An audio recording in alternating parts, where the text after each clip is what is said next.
This is Andy Jungels reporting with Mocs News. HIV is on the rise on college campuses. According to the Center for Disease Control, young adults aged 13 to 24 are about 20% of our country's population, yet are responsible for over 40% of new HIV diagnosis. To address this issue, UTC has begun offering free HIV testing.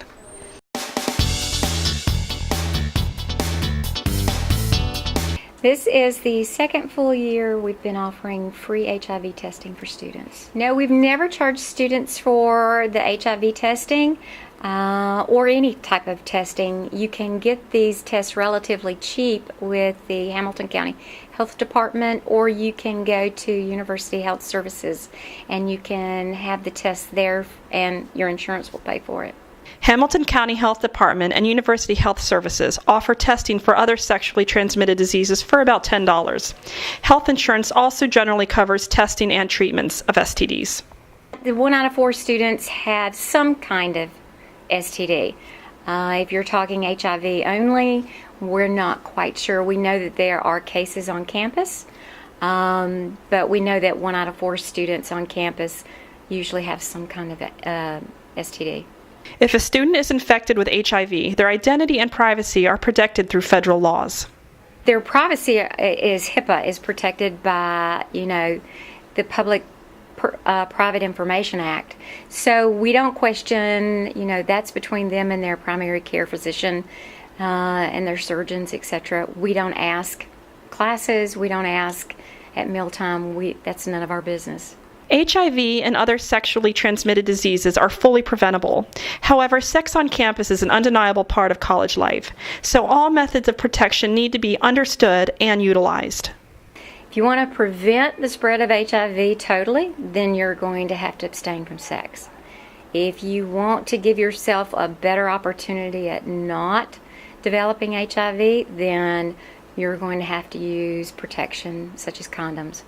Oglesby said young adult males are the primary spreader of HIV, so attention is now being focused on this group to ensure they are tested, and if they're found to be carriers, are open with their partners, and continue to take all measures to prevent the spread of this deadly disease.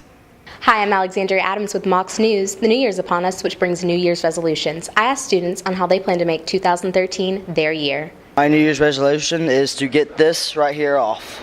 And my goal for this year is to manage my money more wisely, and I'm going to do that by making a budget for each month.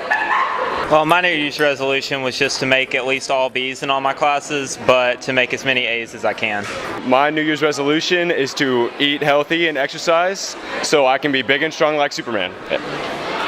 My New Year's resolution is to procrastinate less, and I will do that by using my agenda mate and having accountability friends who will keep me on task. My resolution is to try and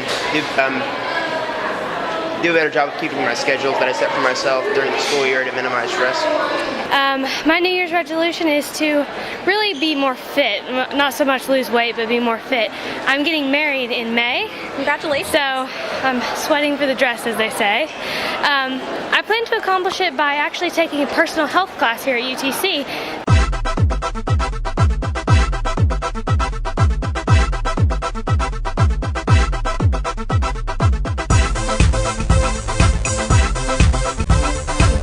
Hello, I'm Tania Temple and welcome to the Keeper or Sleeper movie reviews. Today you may notice something a little bit different, and you'll be right. Carmike Cinema has a new addition to their family, the Bradley Square 12, located in Cleveland, Tennessee. Tonight I'll be reviewing the greatly anticipated movie The Hobbit, starring Martin Freeman and Ian McKellen. Bilbo Baggins joins a group of dwarfs, or to be politically correct, little people, in a quest to help them reclaim their land. No shocker here, they run into some trouble along the way. The Hobbit came in at number 1, making over $84 million. And The Hobbit just came out, and I'm here with Jim Palmer, Cleveland, Tennessee. And what did you think of the movie The Hobbit? It's a great movie. So do you think people should go see it? I think everyone should see it. Kids, everyone. So is this movie a keeper or a sleeper? A keeper. What's your name and what city? Rebecca, and I live here in Cleveland. And so what did you think of the movie The Hobbit? Oh, it was awesome. It was just awesome. You've got to come see it. So do you think this is a keeper or a sleeper? You have a sign here. It's a keeper. Okay. She said it's a keeper. Definitely. What's your name and what city are you from? My name is Jared, and I'm from Cleveland. So what did you think of The Hobbit? Being a huge fan of The Lord of the Rings since I was little, I went into it kind of just assuming I was going to love it, but I tried to be open-minded from a critic's perspective. I liked it.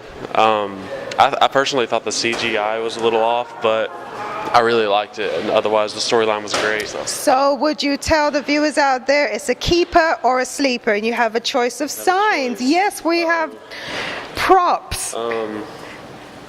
It's not really tough, so I'd say a keeper. He says it's a keeper. All right, thank you. Just got out of The Hobbit, and I have to say this movie is definitely worth the wait. It is a keeper. I enjoyed viewing this movie at the new Bradley Square 12 in Cleveland, Tennessee. Later.